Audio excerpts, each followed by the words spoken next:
chers amis de la presse, merci de répondre promptement à notre invitation. La direction politique nationale de l'UNC s'est réunie ici au siège sous la direction du président national du parti, l'honorable Vital Kamerhe. Et à l'issue de cette réunion, le parti, donc l'UNC, fait une importante déclaration que je vous confie à suivre. Et c'est une déclaration qui nous est faite par le porte-parole du parti, l'honorable Jolino Makelele. Je vous prie donc de le suivre. Et s'il y a des questions, on va se référer à la hiérarchie pour vous dire quoi. Merci. Communiqué de presse, la direction politique nationale de l'Union pour la nation congolaise s'est réunie ce lundi 1er décembre 2014 sous la direction de son président national, l'honorable Vital Kamerhe. Elle a examiné la situation politique de l'heure et rend public le présent communiqué. 1. La direction politique nationale de l'UNC fustige l'incapacité du pouvoir en place à sécuriser la population congolaise et ses biens sur toute l'étendue du territoire national. Nul n'ignore le climat d'insécurité qui règne dans tout le pays en général et singulièrement dans les provinces du Nord Kivu, du Sud Kivu et du Katanga. C'est ici le lieu de déplorer les tueries qui s'apparentent au massacre de centaines de personnes à Beni dans la province du Nord Kivu, à Mutaroulé en territoire d'Uvira dans la province du Sud Kivu, et de dénoncer les milices qui imposent la loi privée au Katanga, et particulièrement dans les contrées du Nord Katanga et dans la ville de Lubumbashi, sans que le gouvernement de la République n'y apporte de solution. Ces populations sont donc abandonnées à leur triste sort. L'inaction du gouvernement est d'autant plus incompréhensible que lors de la dernière mission parlementaire à Beni, il a été relevé des indices de complicité interne. La direction politique nationale de l'UNC réitère ses condoléances aux familles éprouvées et exprime toute sa compassion à l'endroit des populations terrorisées par macabre spectacle.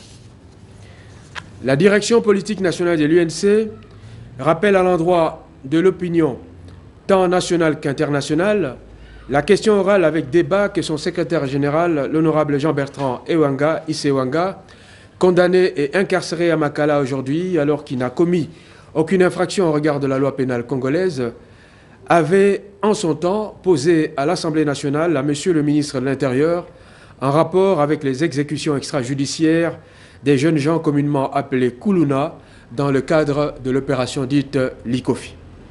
Aujourd'hui, la suite des événements donne raison à l'UNC et achève de convaincre tout le monde sur les violations graves des droits de l'homme garanties par notre Constitution dans le chef du pouvoir en place, preuve de la mauvaise gouvernance devenue méthode de gestion de la Res Publica en République démocratique du Congo.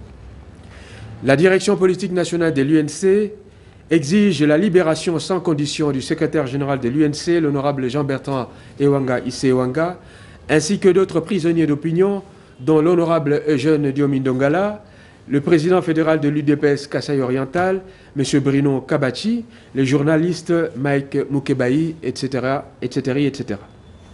De même, la direction politique nationale exige une enquête indépendante sur les exécutions extrajudiciaires précitées et la mise à la disposition de la justice de toute personne impliquée dans ce sale dossier.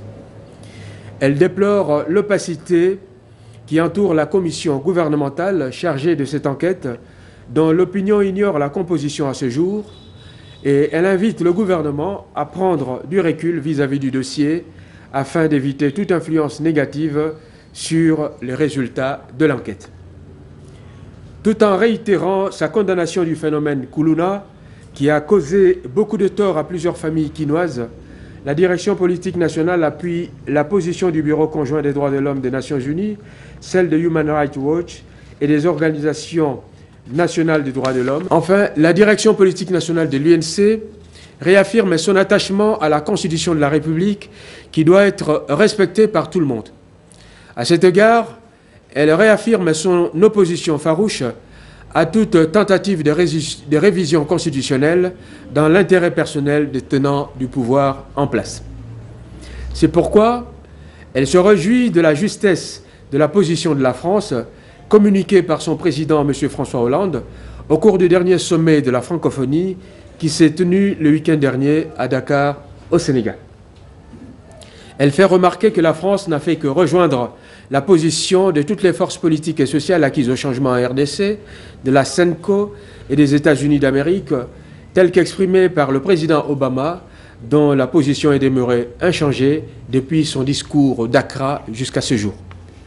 La direction politique nationale de l'UNC a pris acte de la disponibilité de la France ainsi que de l'Organisation internationale de la francophonie à aider et à soutenir le peuple qui se battent pour la démocratie et la liberté. La direction politique nationale de l'UNC joint sa voix à celle de toute la communauté francophone pour rendre hommage au président Abdou Diouf pour son fructueux mandat à la tête de l'OIF.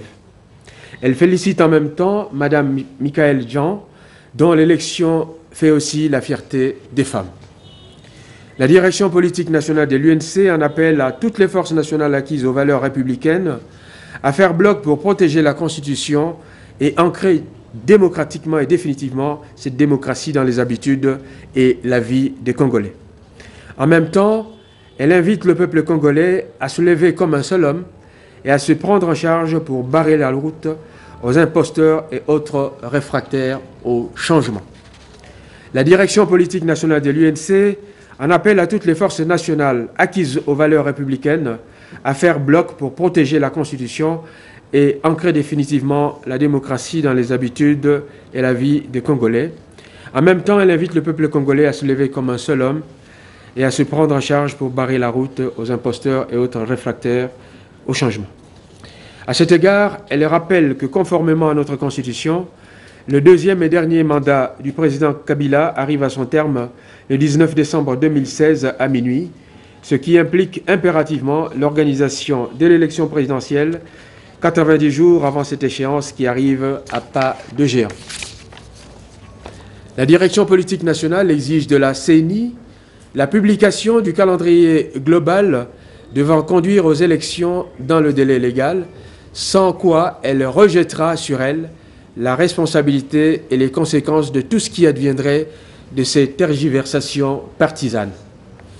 Sentant le refus catégorique du peuple congolais de toute tentative de révision de la Constitution, la direction politique nationale de l'UNC estime que l'Office national d'identification des populations, l'ONUP en sigle, est une institution créée de toutes pièces dans le but d'obtenir une prolongation des fêtes, étant donné que ce recensement pourrait prendre 3 à 4 ans, comme l'ont d'ailleurs affirmé des responsables de cette institution. Ainsi qu'elle l'a affirmé à plusieurs reprises, la direction politique nationale de l'UNC rejette toute idée de l'élection des députés provinciaux au suffrage universel indirect au fallacieux motif de manque d'argent, alors que le trésor public est saigné à blanc sans que personne ne s'en émeuve et ne soit sanctionné.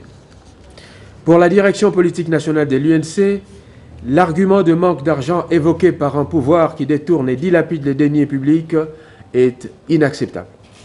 Les élections provinciales doivent avoir lieu le plus vite que possible et dans le cadre du calendrier global exigé, conformément à l'article 197 de la Constitution, afin de mettre un terme à l'illégitimité du Sénat, des assemblées provinciales et des gouverneurs des provinces. La direction politique nationale de l'UNC rejette toute idée de transition politique cachant mal l'idée de prolongation de mandat du président Joseph Kabila, car si en 2016, la situation politique du pays reste en l'état, le pouvoir portera seul la responsabilité de la situation qui surviendrait. La direction politique nationale de l'UNC réitère ses félicitations au peuple burkinabé qui a su faire une belle démonstration de la démocratie en refusant unanimement la révision constitutionnelle dans l'intérêt d'un individu qui cherchait à maintenir au pouvoir indéfiniment. Elle s'inspire de cet exemple pour lancer un appel à toutes les forces acquises aux valeurs républicaines à se mobiliser davantage et à faire taire nos querelles intestines dans l'intérêt supérieur de la nation congolaise, véritablement en danger.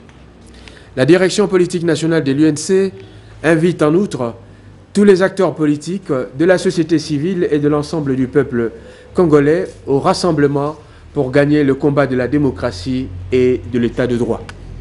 Enfin, parce que gouverner, c'est prévoir, dit-on, la direction politique nationale de l'UNC invite le pouvoir en place, l'opposition politique et la société civile à tirer des leçons du printemps burkinabé pour éviter de faire sombrer le pays dans un chaos que personne ne souhaite. Peuple congolais, réveille-toi et prends ton destin en main. Que Dieu bénisse la RDC et son peuple. Je vous remercie.